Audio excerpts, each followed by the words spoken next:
is Suit Up Sports. Suit Up Sports. Where opinions are as sharp as a tailored suit. No fluff, no gimmicks, just unfiltered, hard-hitting takes on sports and a whole lot more. It's time to suit up. Now here's your host, DJ the Suit Stout.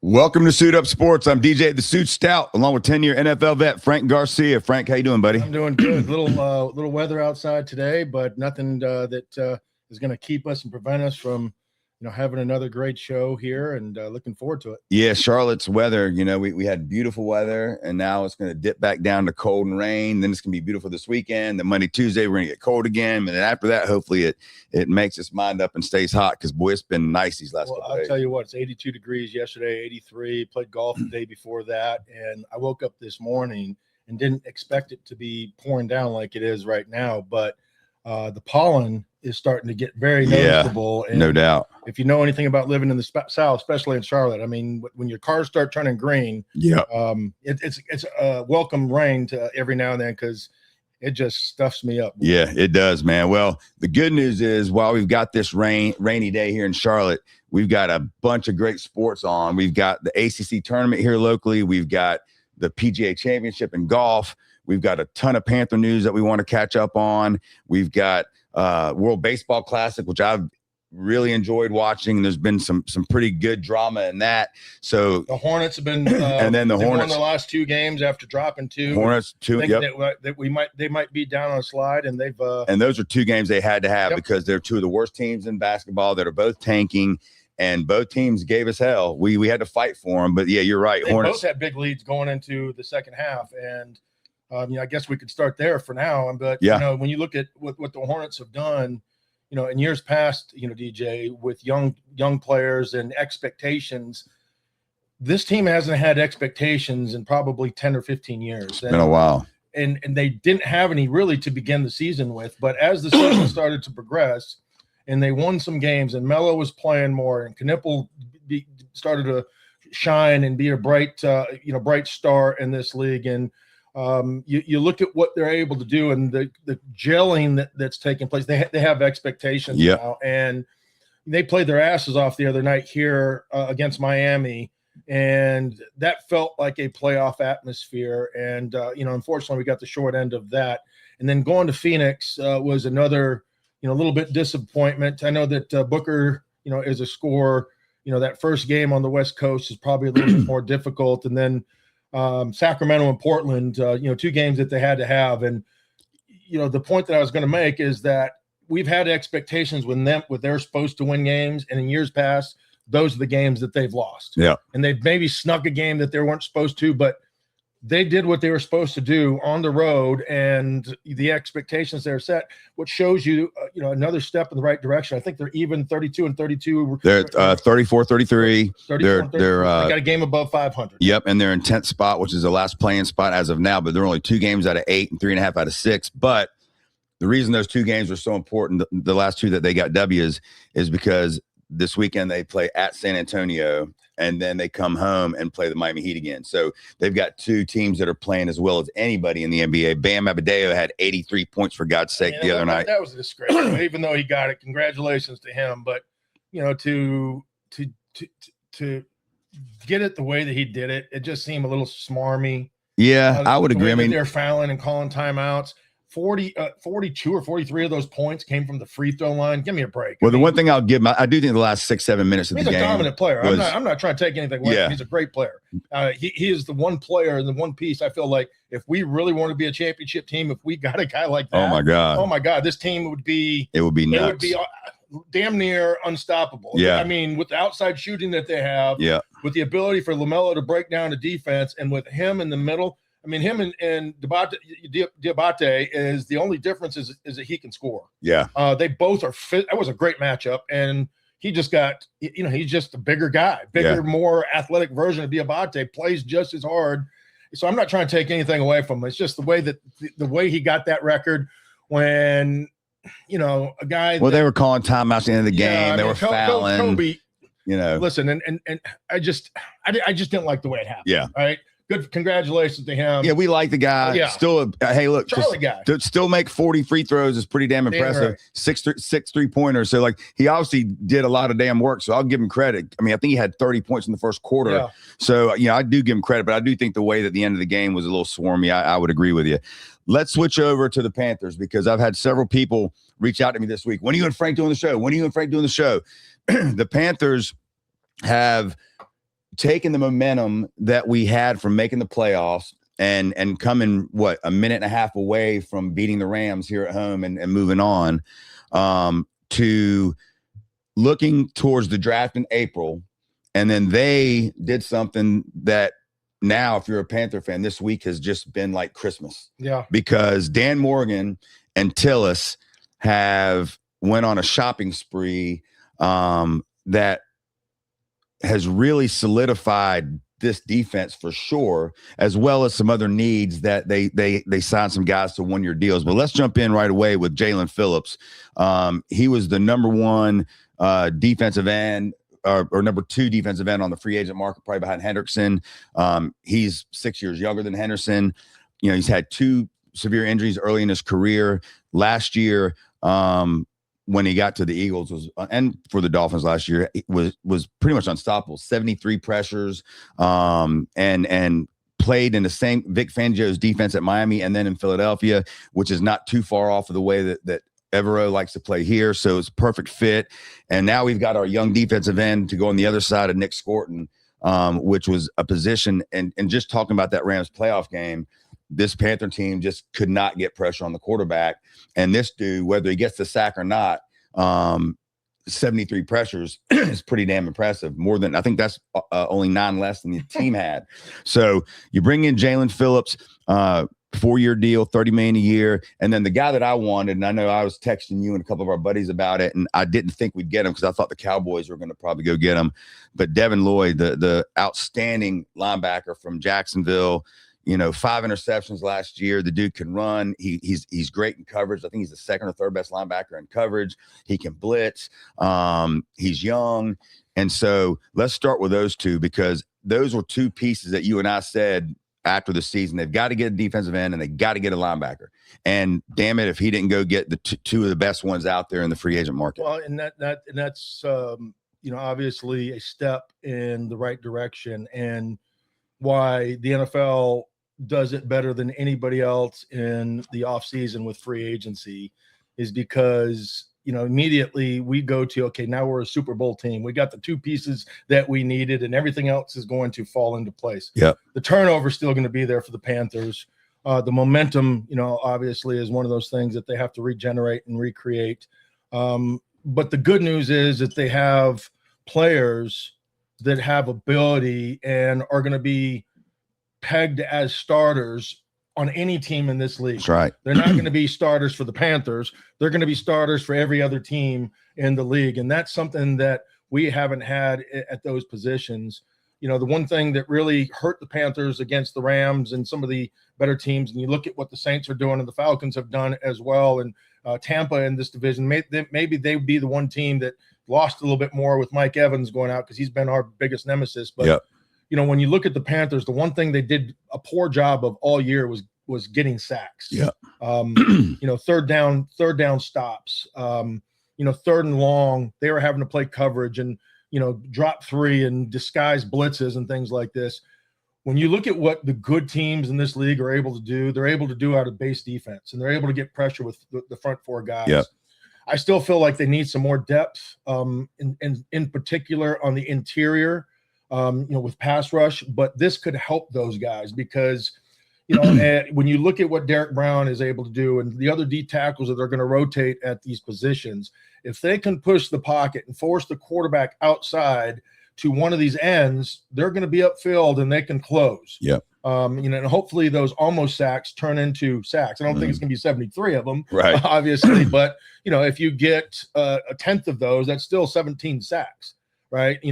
So, or at least, 7 sacks and you go from there. Right. But yep. That's something that the Panthers haven't had a double-digit sack guy, since, maybe Julius Peppers, maybe Jared Allen did it one year. it's been a while. It's been a while, right? It's been a while since we've had one of those guys. And Brian Burns would be the last one. Would probably be the last one. Yeah, you're right. I couldn't think of his name, but when you look at defense, I still feel like that was kind of the weak spot of this team. The one position that you can plug and play right away is on the defensive side. And I think the thing that they were lacking the most was pressure and then experience and athleticism at the middle linebacker position. And they went check, with those two things. And doesn't mean that, they're going to be the best team in the NFC or the best defense in the NFL, but it means that, that they're going to have the ability to go out there and make plays. And these two guys that they got will hopefully help guys around them be better. You hear me tell you the difference between a good player and a great player and a Pro Bowler is the Pro Bowlers not are just going to be great, but they're going to impact the players around them. Yeah. They're going to make them better. Yeah. And these two guys are Pro Bowl quality level players if they go out there and produce, which is going to in turn help solidify the rest of the defense. When you in the middle of the defense, whether it's baseball, soccer, any hockey, if you're not strong up the middle, you're going to have holes and it's going to break the rest of the defense down. Yep. When you become strong, now you can kind of lean and push to double coverages and to things like that where you're a little bit weaker. So as a coordinator, you're able to dictate at least, what is going to, if they're going to play to our weaknesses, at least we can solidify our weaknesses and help it give it a little bit more strength with these two players. Yeah, and you talk about up the middle now. You've got Derek Brown, Pro Bowl player, defensive tackle. Now you've got Lloyd right behind him at linebacker. You've got Morig at safety, who had a hell of a first year for the Panthers last year. You also now have Pro Bowl J.C. Horn on one end. You have Mike Jackson, who last year became not a Pro Bowler, but became a damn good, close to that anyway. He was one of the top ranked guys. They still need a free safety, and they still need, I think, a nickel back, because I think Wade, he shows some flashes, but I think they could definitely improve that, or at least bring in competition. But this defense just took a huge step. And you're right. You look at what the rest of the division's done.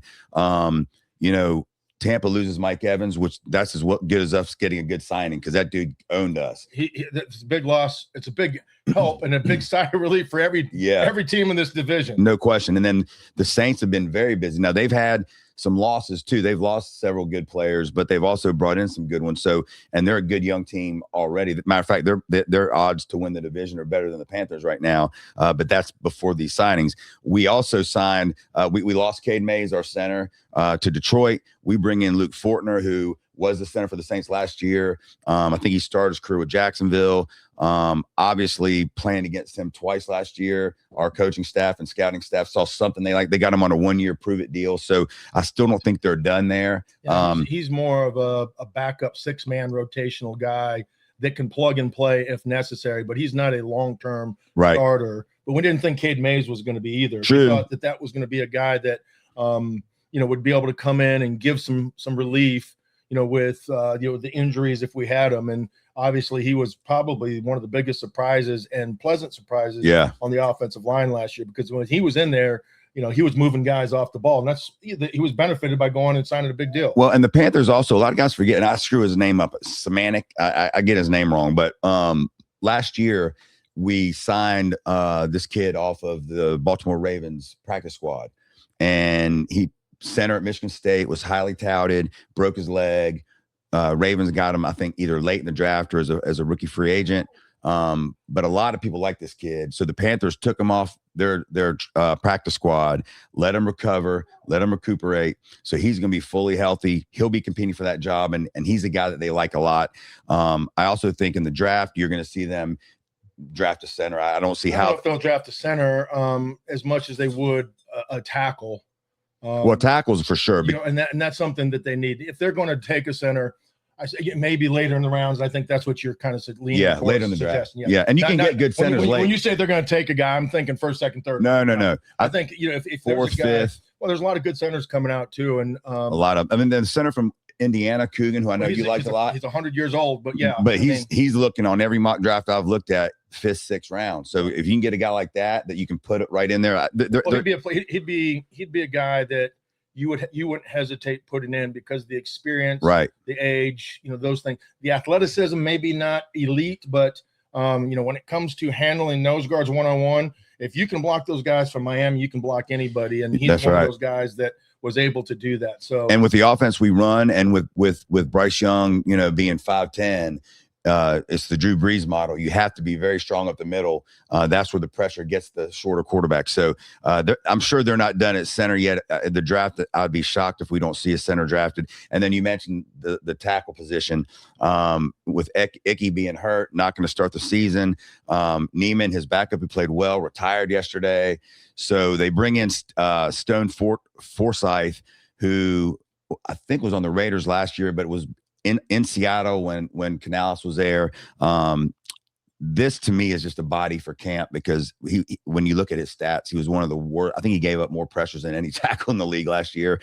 So I don't foresee him being anything more than a fill-in or another body. They gave him a 1 year, $2 million deal. So, to me, if he even makes through training camp, 1 year, $2 million deal. Yeah. So it's not bad to be a backup and a fill-in. Well, no doubt. No question. If you would have been playing now, you'd be rich. Well, I mean, the contract they just signed, the kid from Baltimore to $25 million a yeyear. $25 million a year. $82 million over 3 years, I believe it is, or something like that. So a little bit over 25. But you look at his size and his credentials. I mean, basically mirrors mine. And gosh, he got $25 million. $82 million would be a hell of a number. We'd have been, we'd have had our own studio here. We would no doubt the DJ Stout house. No household. question. We'd have girls bringing us drinks. It'd be a whole different ball game. The other two signings that the Panthers have made, that Dan Morgan said during the combine that he wanted to get younger at the backup quarterback position. They signed Kenny Pickett to a 1 year, $4 million deal.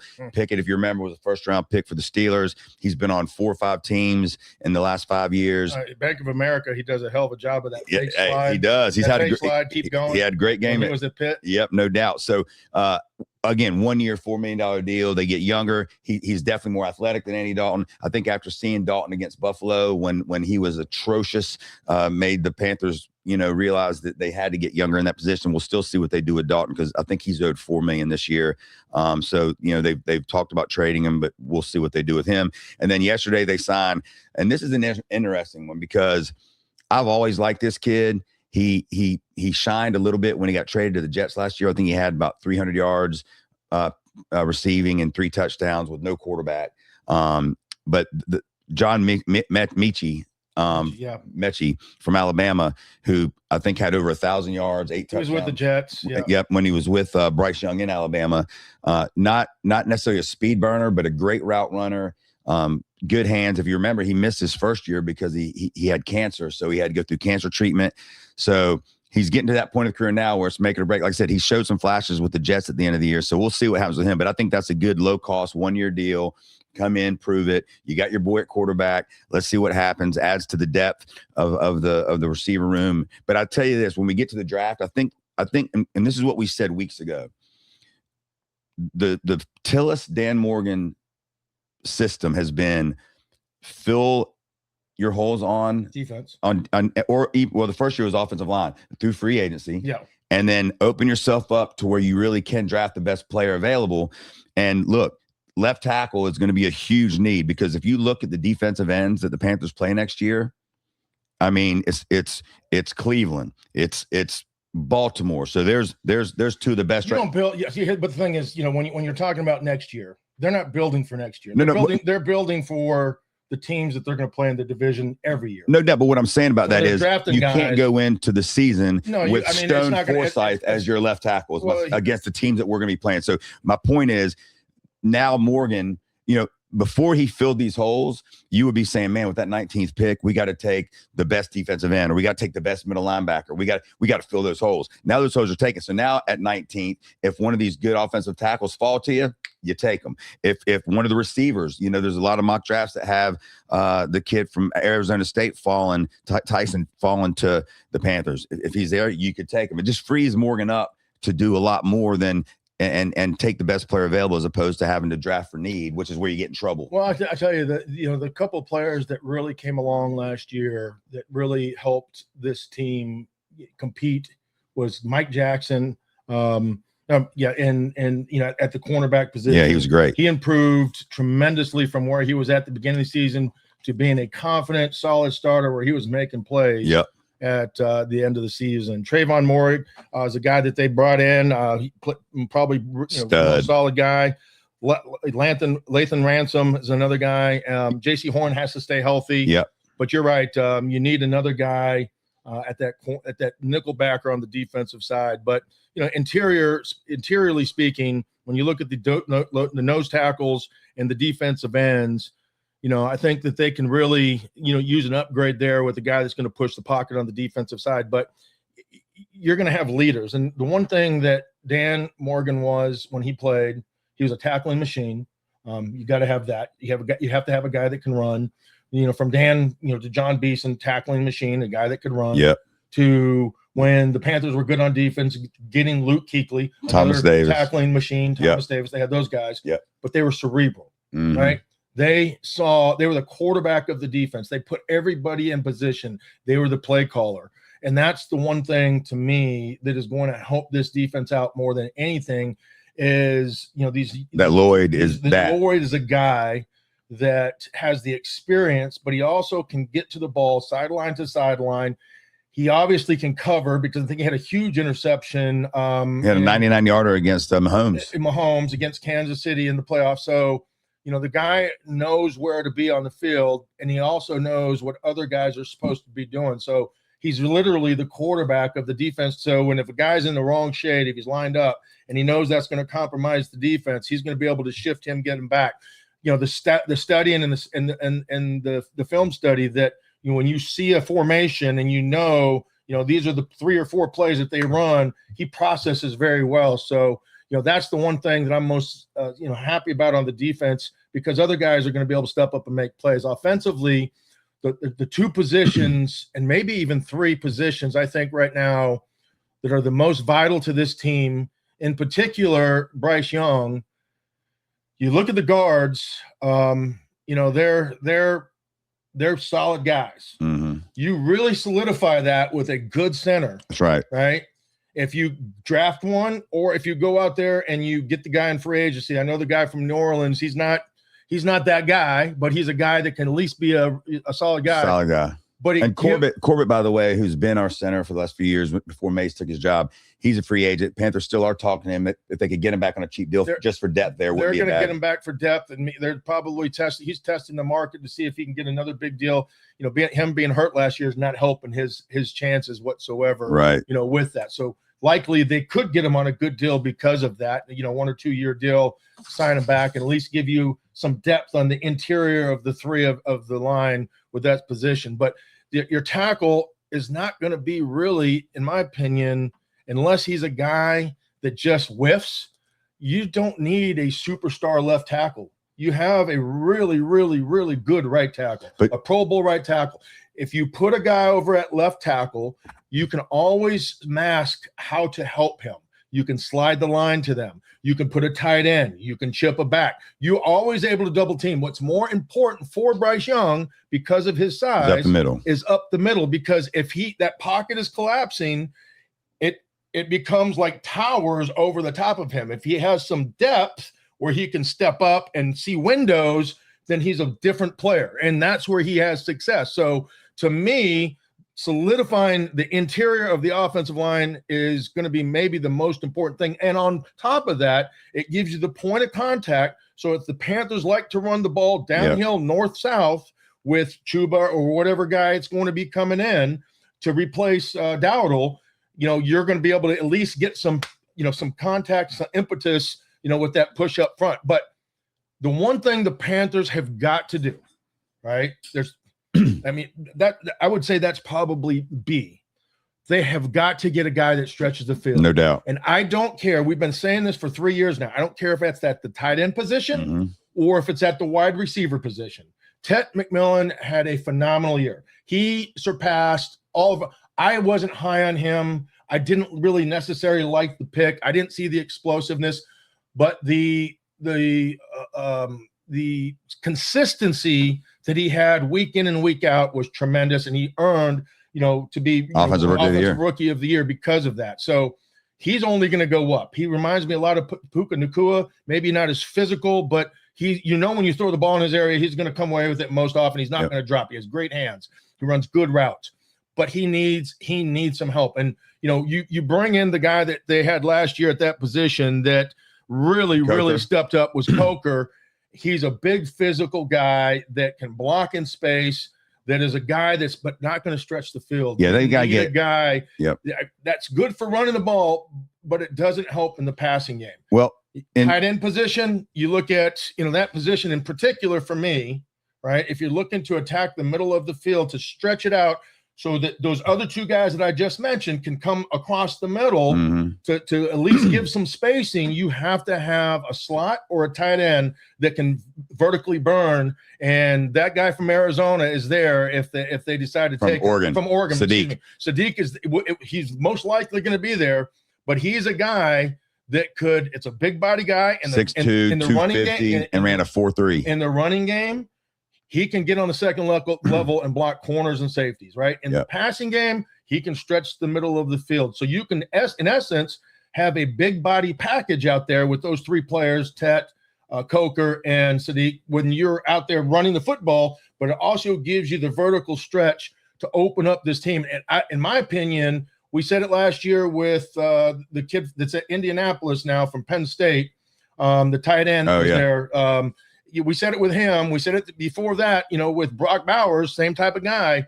But if you get a guy like that can stretch the middle of the field, it opens up the entire playbook, and it allows Bryce Young to have a big target where if you have a hot route, if they're going to blitz, he can get rid of the ball. And I just think he would be a home run for the Panthers. And there's a good chance he'll be there. And like I said, now that he's filled these holes with free agency, I think offensive tackle is still going to be something that if the right ones there, they would take. I know they like Freeland a lot out of Georgia.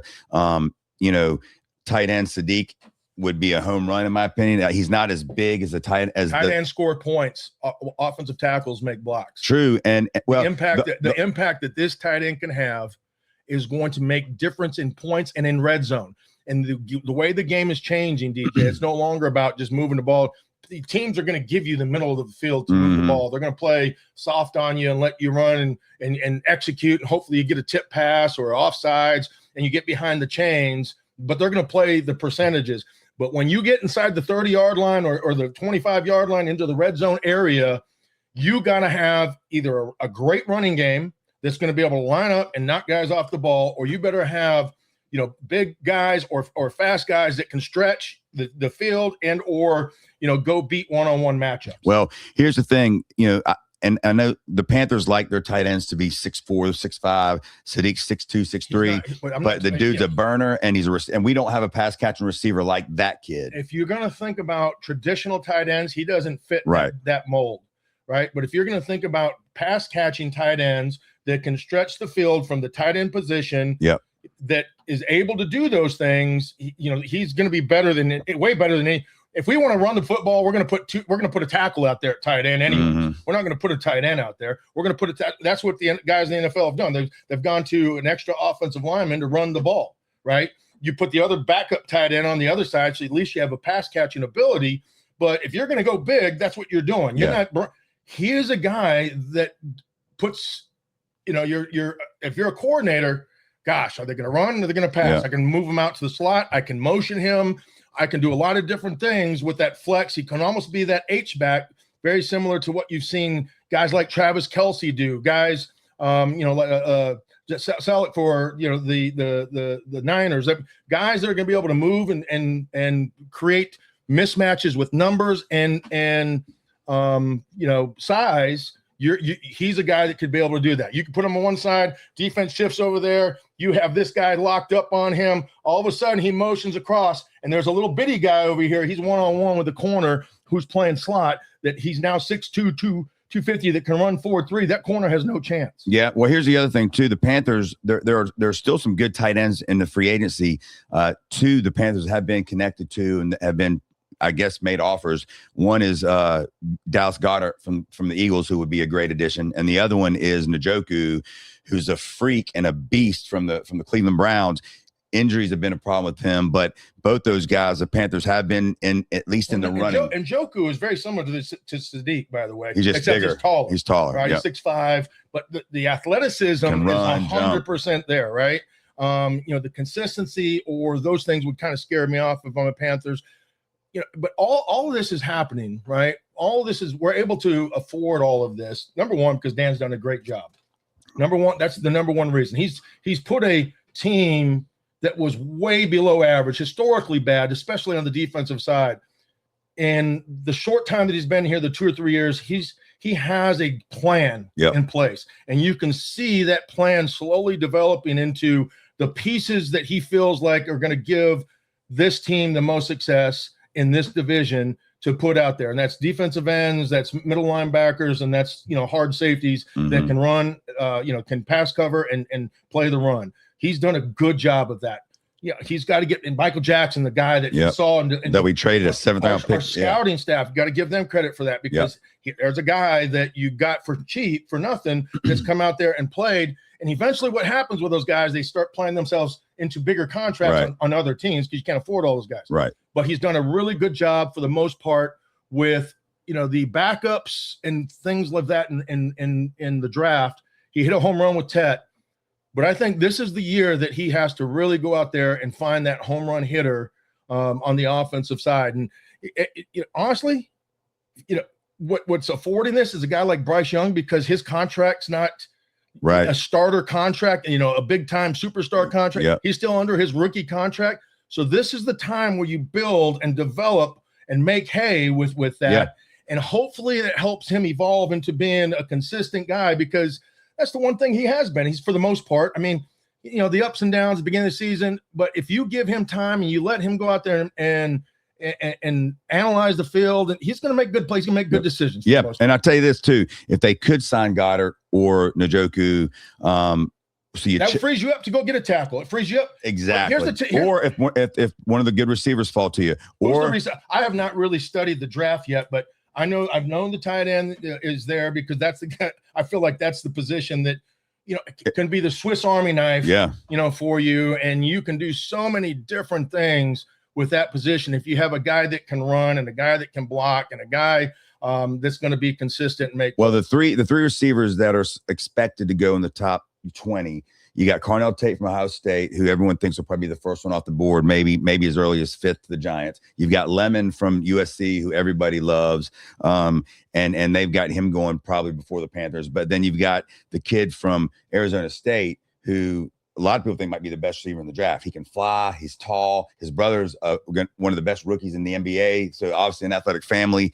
A lot of mock drafts, and he did that. Well, he had a pretty good quarterback too with Levitt.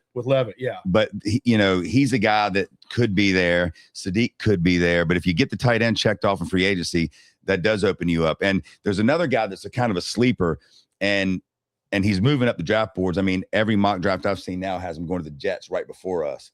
But you love this kid, and I love this kid a lot too. But the free safety Thienen from Oregon, the dude reminds me of Harrison, my Notre Dame kid Harrison that plays for Minnesota. Gosh, I can't remember. I know who you're talking about, but not Barnes. No, anyway, just tough. He can fly. I think he ran. I know his number 22 is his number. Yeah, big white safety. Yeah, and he flies around. He's a ball hawk. He hits. He's everything the Panthers love, and we haven't had a free safety like that in a long time. If he's there at 19, and you do check the tight end box, he could be a guy, but I don't think he's going to make it there. He's flying up the draft. His combine workout was like one of the best ever for a free safety. I'm going to give you the guys, if you really want to be a dominant defense, you pair a young backer with this guy that you have right now, and you have a duo that's going to be there for a long time. And that's either one of those linebackers from Ohio State, or you bring in that safety, Styles, and Lorenzo Styles is a freak of nature. You're talking about the linebacker for Ohio State. Yeah, his brother is the safety. Well, his dad is going to be there way late if we wanted to take a shot. And his dad was still looks like multi-year. He played for Ohio State. He also played several years in the league. So, you talk about athletic freaks. and you get a guy like that on the Panthers, I mean, we're a dominant defense. Well, there's 3 linebackers that the Panthers could probably have access to in the second and third round that a lot of people think could be studs. Rodriguez, the middle linebacker from Texas Tech, who I love, the kid out of Pitt, which a lot of people think, I mean, I saw some guys on ESPN thinking he might be the best middle linebacker in the draft. So they can get a good middle linebacker in round 2 or 3. And I agree with you. I'm not talking about a good middle linebacker. Well, I'm talking about a generational superstar with the talent that he has. The guys from Ohio State will be long gone before we pick. They're both top 10. Okay. So unless you trade up, I mean, you could, maybe you do, but those guys will be long gone. Would you be opposed to that? I mean, I'd want to see. I tell you this, instead of trading up for one of those guys, I think there's the guys you can get in the second round have just as much ability. Not even close. The kid from Pitt could be a steal. Not even close. When you say as much ability, no way. Well, as much chance to be a damn good player. Okay, they could be a good player. Yeah. But there's no way. I mean, that guy's a generational. I mean, his combine was nuts, but that hasn't always translated. I mean, you got to remember, he only really played his last year. He played at Ohio State with the number one defense in the country. And he was unbelievable. Yeah. And his combine was unbelievable. But I mean, look at the film. He also, the year before that really didn't even play much. Not because of injuries, just because he wasn't ready. It's because he's at Ohio State. Well, and they had another guy who was going in the first round. That also, the same thing that happens in Alabama or Georgia is that it's my turn to shine now. No doubt. I'm the next first rounder coming out. And don't get me wrong, I would love that kid. I just don't think there's a chance. I mean, the Giants might take him at 5 as well. There's a lot of mock drafts. So I mean, he's that good. Yeah, he could be a stud. And Reese is the other one you're talking about, and he's going to go ahead of Styles probably. Yeah, so, and then the safety his name's escaping me right now. Caleb Downs. And if he's there at 19, I mean, that's what I'm saying. At 19, I think that they can afford to sit there and wait and get one of the top OTs, get one of the top if the third receiver falls, Sadiq. I think they're in a great spot to just stay there because there's going to be a great player there, and now they're not going to have to fill all these holes. They can take the best player available. And like I was mentioning earlier, when it comes to left tackle, and I understand the points that you made, and you're right. However, they are. I mean, I looked at the defensive ends they go against next year. I mean, you're talking Myles Garrett, Trey Hendrickson, TJ Watt, like it's all the best ones. Okay. So you can't have Stone Forsythe at left tackle is what I'm saying. You can't do it. I'm not. That's not the way teams are going to pick their players for the future. They're not going to pick their players on the one player that they play going into the next season. But left tackle is always a premier position anyway. You have to have a left tackle. It has been, but now if you solidify the front and the center, you can always help out a young player at that position, at one position, right? And the other 4 guys are solid guys now, right? Mm-hmm. But you're going to slide to that one position. You can put a running back and a tight end on that guy. Right. If you needed to, if he was giving you, if he's that dude, you can always, lock him down and have, that type of protection to him. It obviously takes away from a little bit of the passing game, but you can chip and go out. Hell, it's a new play now that everybody's using. You chip the tight end, you hold him for a count or 2, and then you release him late. He's always going to be open right in the middle of the field because the rest of the defense is getting stretched. Well, there's no way that they don't address the left tackle position, whether it is in the first round or second round. There's no way that they don't address it. They have no choice. And especially with Ickey not knowing what his status is, plus his contract he's up for a contract this next year. So if they could get a left tackle at that 19 spot who they can put in there and they can play, then they don't have to re-sign Ickey. And that's going to save them a ton of money as well, knowing that you got Bryce's decision coming up regardless of what they do. Well, I wouldn't be upset if they took a left tackle. By no stretch of the means, especially if he has the pedigree of an Alabama, an SEC pedigree, that this guy is going to be a consistent guy for years to come. He's going to be big. He's going to be physical. That's what Georgia is. Mm-hmm. I mean, they're built on the way they run the ball on the offensive line. They move guys all over the place, right? And they're always going to be, top 5, top 10 program in the country because the same thing in Alabama, right? Same thing in Ohio State. There's about a handful of programs that you go out there at USC used to be that. And, maybe still is. Texas is another program. Mm. You go out there to these historically good teams that have 5-star guys backing up the 5-star guys are going to get drafted in the first round, just waiting for their turn. You're going to get a good player. You're going to get a really good player for years to come. And if Bryce was going to be here long-term, I would say, let's go get that guy to protect him for the next 10 years, right? But we're not sure if Bryce is going to even be here after next year. So I would rather have another star player and get the best player at a different position, because those guys are always going to be, and they don't score points. This league is about scoring points. You have to have guys up front. They're going to have 4, and there's going to be a lot of money tied up on that offense. Yeah, they're 2 guards. I mean, their 2 guards are as good as they're going to come. And expensive, no doubt. And you put a center in there that's a good, solid player, right? And your right tackle is as good a right tackle as you're going to find. Solid and he's consistent. a solid guy. He's maybe not the best, but he's definitely a top tier guy. He's an 8, an 8 on a 10, right? Yep. And he's going to be a Pro Bowler, every other year or something like that. He's a big physical guy, and he still has some years left in his tank.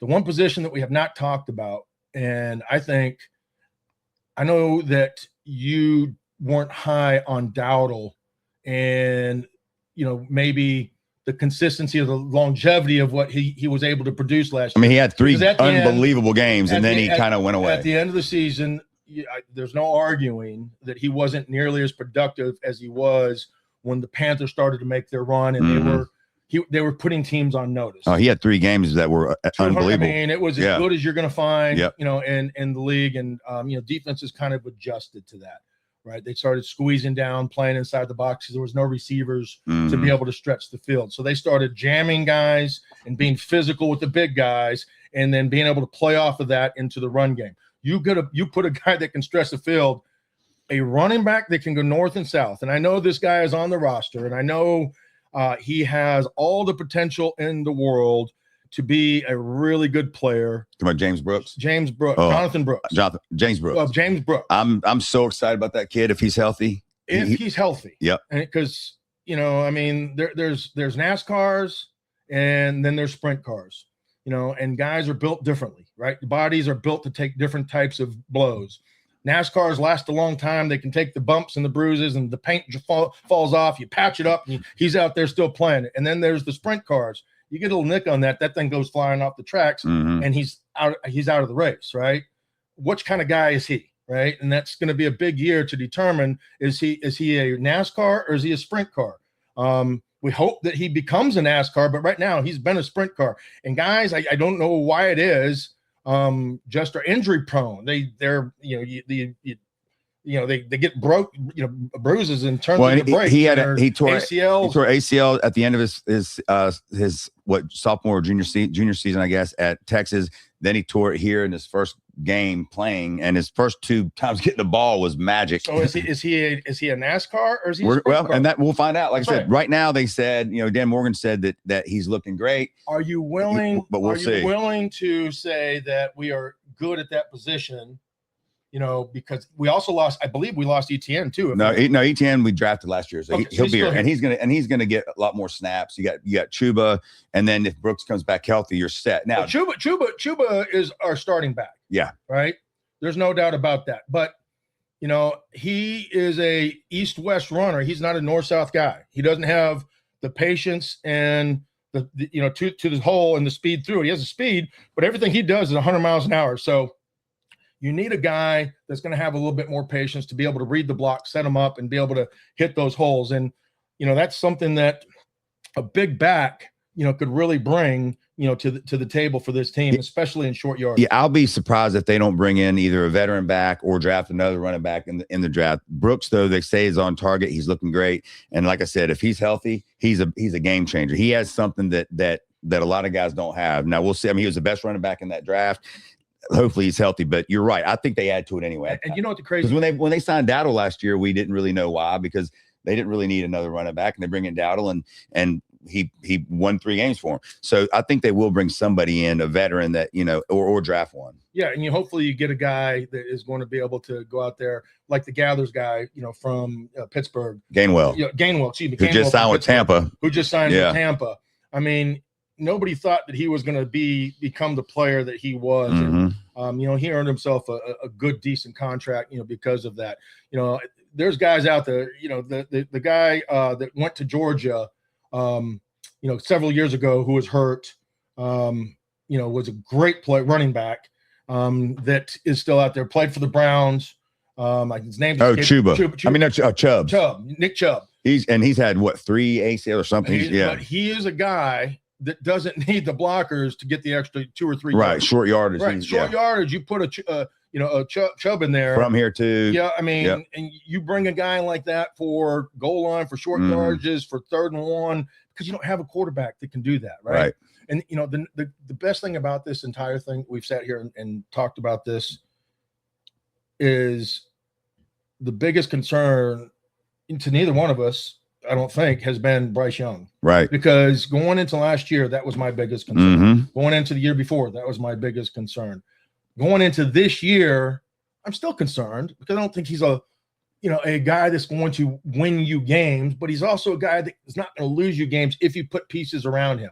And if this team gets those other pieces that we've talked about, that's a pretty good squad to roll out. I agree. And it's definitely more than a 6.5 win squad that Vegas has. Vegas has us at. That's interesting to see how that changes after this free agent class, and then at the draft to see if it jumps us up to maybe 7.5. You have to remember, everybody's making those changes, right? But there's changes that are just made for change, but there's changes that are really going to impact and benefit you at positions that you were so weak at last year. And I think that's where, to be honest with you, that's where Dan Morgan has hit 2 grand slams out of the park with these 2 guys, because they weren't just changes. They were changes that were necessary to be the most impactful to help this defense go out there and improve. Yeah, you're not replacing, if Phillips and Lloyd is a 10, you're not replacing 8s. You're replacing 3s and 4s. That's right. So you're guys right. That wouldn't start for other teams. Right. It's a huge. You had to scheme to keep them from hurting you. Right. And that's the reason why you saw blitzing every time.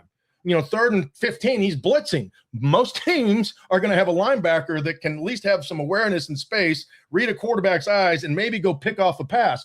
You heard it last year when Luke Kuechly's talking about the game, or Dan Morgan when he called was it, watching the game. Oh, this should be a pick right here before the why? Because he knew that that's where the quarterback was going to have to throw the ball, and that linebacker for San Fran jumped it because that's the play.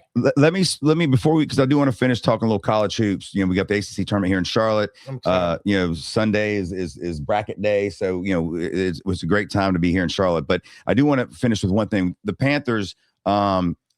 Again, I would be shocked if we don't see him draft a quarterback in this. Dan did say he wants to get younger. Pickett's on a 1-year deal. Dalton's probably gonna be gone, so it's still going to be a need, especially with the uncertainty of the Bryce and his contract situation that'll be coming here in the next year or so.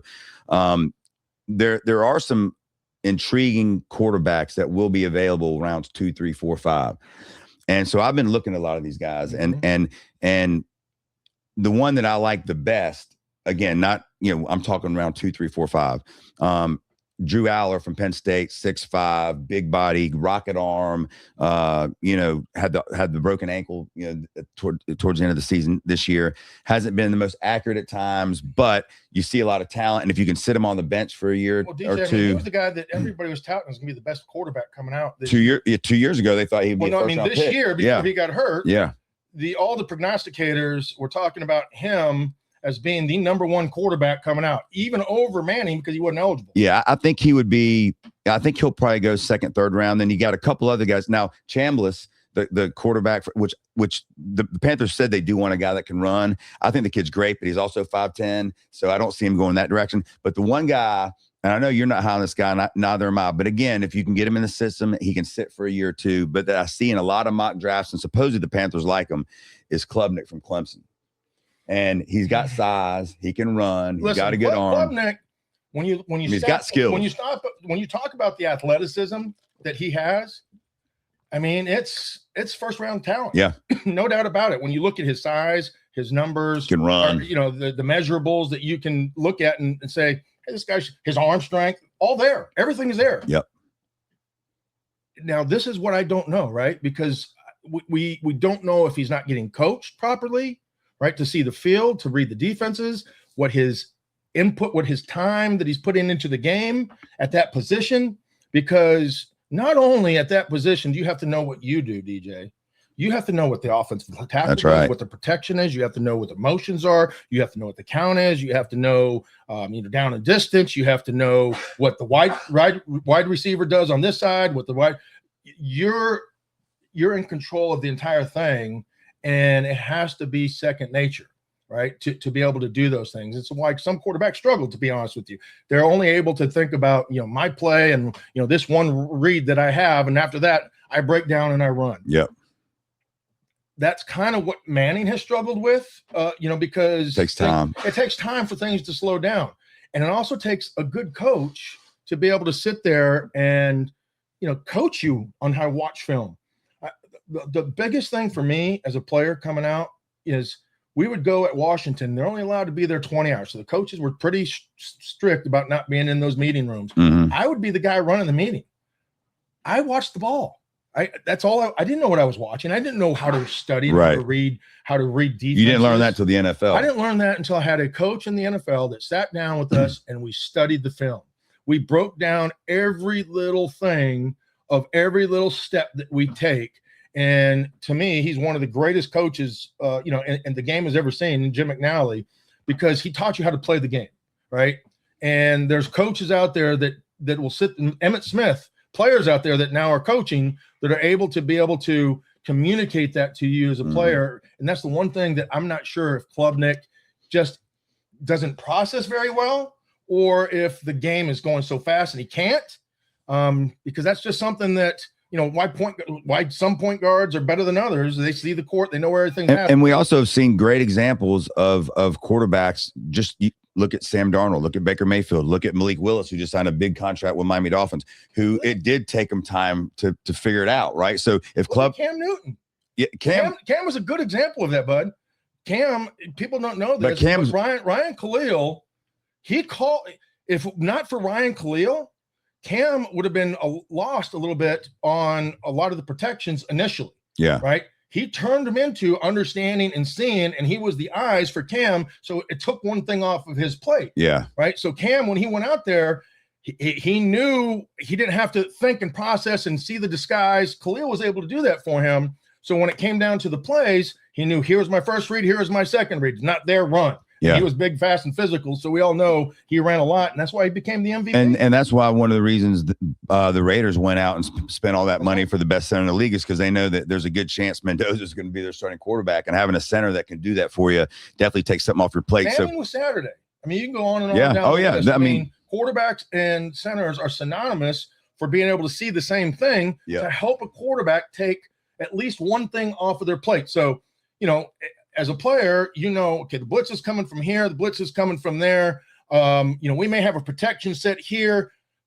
Quarterbacks have to know if they're throwing hot or if they're protected. Mm-hmm. If they're protected, they don't even concern themselves with that. They focus on here. If they know they're hot, they have to look at this place, because if two guys come, they have to throw the ball. And the other thing that happens with that is receivers have to be on the same page. So all those things are things that are going to take time, and why Bryce hopefully has evolved past that, and doesn't matter who the center is going to be, because at least Bryce will have known that. Yeah, and Bryce last year, one of the top quarterbacks when it was throwing downfield, even though we didn't throw downfield as much as we would like to. That's why we need somebody to stretch the field some.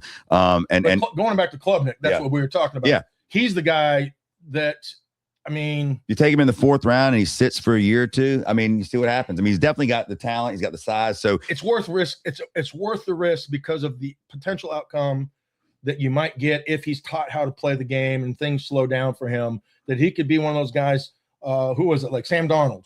It just takes Sam Darnold, some time to figure it out. Took a couple years for him to kind of figure it out, sat behind a couple guys, and all of a sudden, bam, he goes out there and becomes, the a candidate for the MVP. Yeah, well, I would be willing to bet that we do see the Panthers draft. There's a kid out of, I think, North Dakota State, too, that a lot of people like. I can't remember his name, but a lot of people just reading about him that could be in that 4th, 5th round. So we'll see what happens with that. Let's move to the ACC tournament.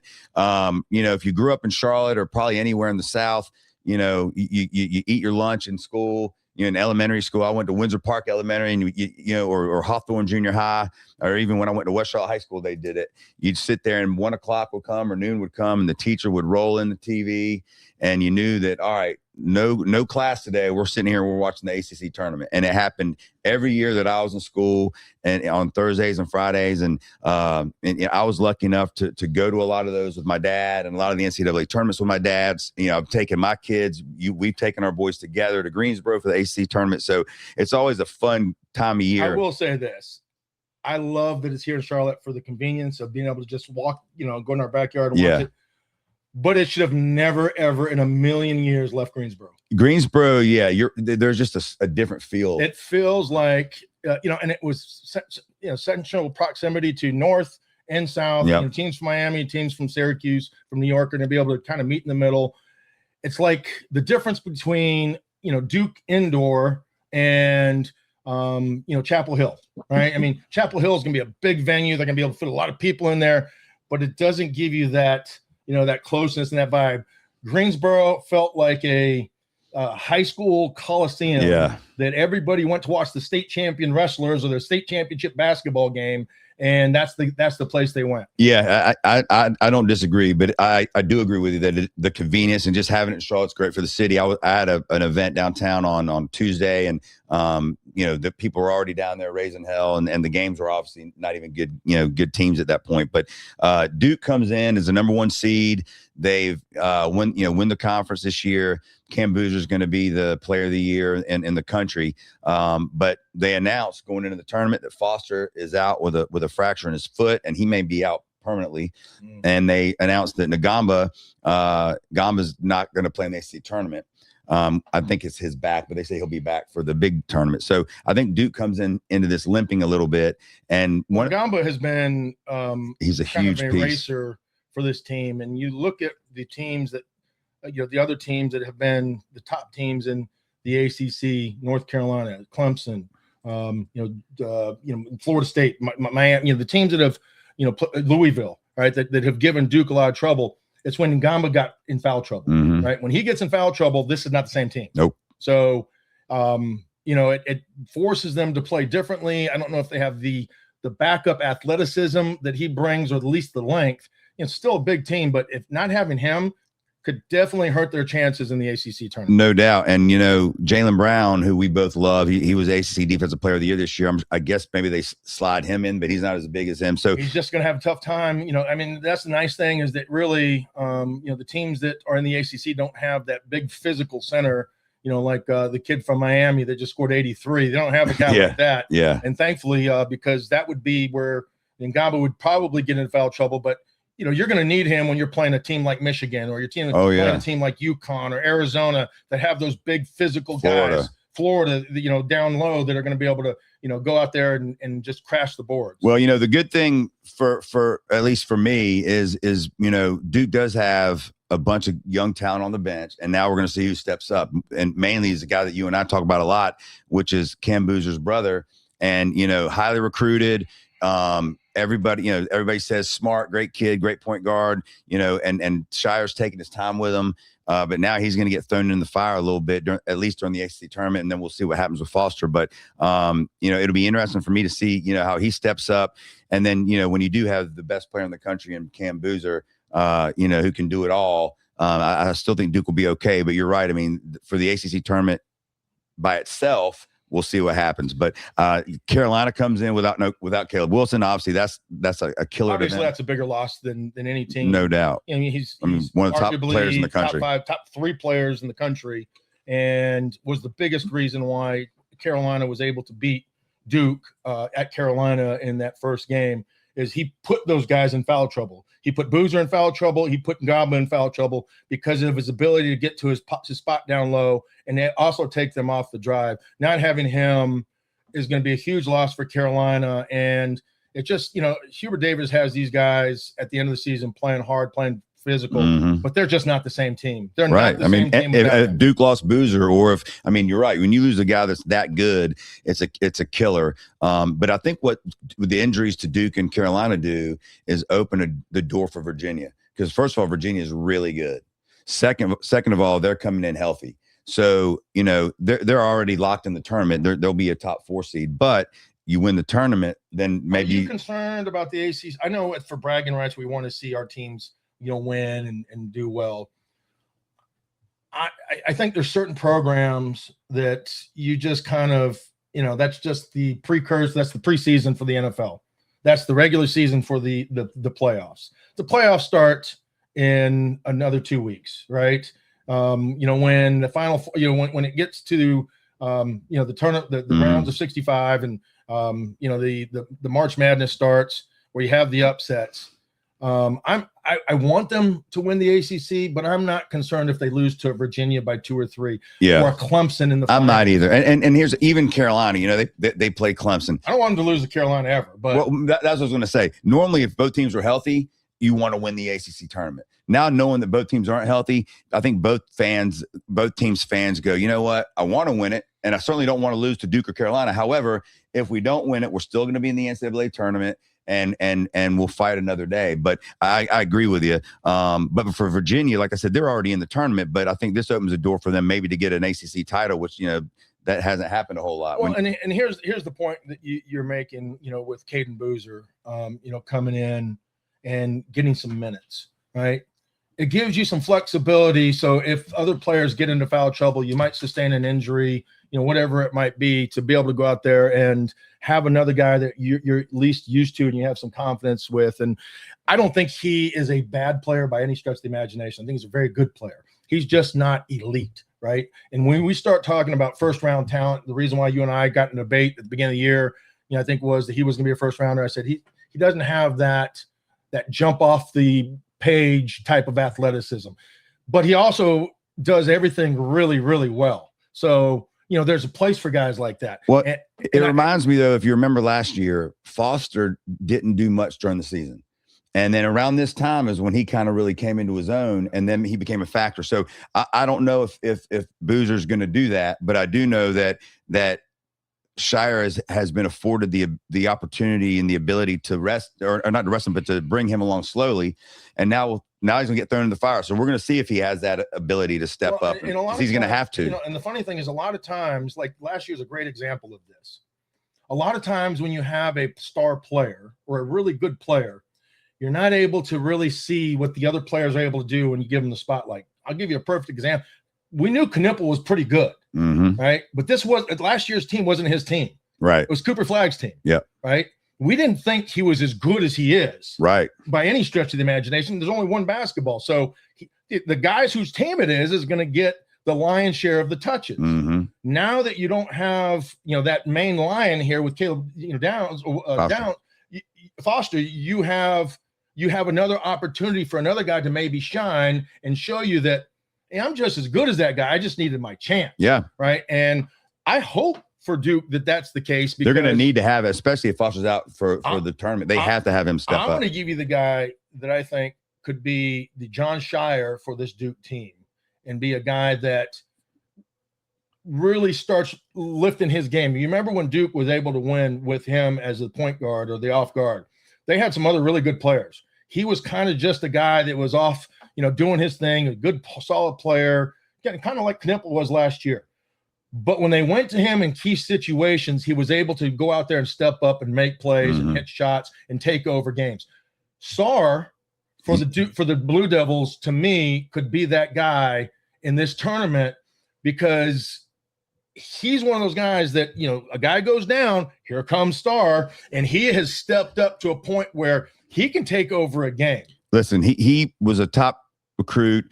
He went to Duke. I mean, everybody's there. Started the year slow, but after that Carolina game when we lost, he's been a difference maker. He's one of the best defenders in the country. He's shooting the 3 ball great, which he wasn't at the beginning of the season. So you're right. I think he could be a huge key for Duke. But the point guard position is going to be interesting to see what happens. Well, and the guy that I think if he could really get hot, that could just, you know, be the difference maker for him, because there is no passing once it goes into him. Ingram. Yeah. I mean, as Evans. I mean, Evans. Evans. He's a beast when he's on. When the ball goes to him, it ain't coming out. Yeah, when he's on. Whether it's 20 feet, 30 feet, 40. Yeah. The ball goes to him, he's putting it And up. when he's hot, he's hot. And when he gets going, man, I'm telling you, I don't care what team you are. Because I think there's only really, when you start looking at the bigger picture, there's only 5 or 6 teams that we're going to be able to say are better than everybody else, and everybody else kind of falls in that second tier. Not saying they can't win, but there's really only 5 teams, in my opinion, that can win. Yeah, I think your national champion is going to be Duke, Arizona, Michigan, and Florida, and I think they're going to be your top 4. Don't forget UConn. I think you know what, UConn to me, I watched them play a bunch. They're coached, great coach. They're They've got talent, but I tell you, it just seems like they have these these moments in games where they just disappear. I mean, they got waxed last week, but you're right. You didn't say that last year. They would be. We said the same thing about them last year. Well, but last year they didn't win. No, they didn't. But they gave everybody hell. Yeah, and nobody wanted to play them. And I don't discount them. I'm just saying I think the 4 that I just named, one of those are going to be. Houston, don't forget Houston. I just don't know if they got enough scoring. That's what we said last year. I love Fleming. Their coach, he's great. Their coach is a defensive guru. If I picked a team right now, and we got to wrap it up, but if I picked a team right now to win the whole thing, I would take Florida. They're playing better than anybody. They got size. They got guards. They could shoot. I mean, my Final Four is Duke, Arizona, UConn, and Michigan. Yeah, I wouldn't be surprised if Florida. They're like you said, their momentum right now. They're playing great. Last year, the SEC was so far. When Florida won it last year, it's hard to do it 2 years in a row. So we'll see. Everybody, you got a great sports weekend. You got, like I said, ACC tournament, college basketball, World Baseball Classic, which we didn't get into, but we'll talk about that next week. The champion, those plays by that shortstop, unbelievable. Bobby Wood Jr. is unbelievable. You got the PGA Championship. So tons of sports this weekend. The weather's going to be great. Have a great weekend. Thanks, Big D. We'll see you next week.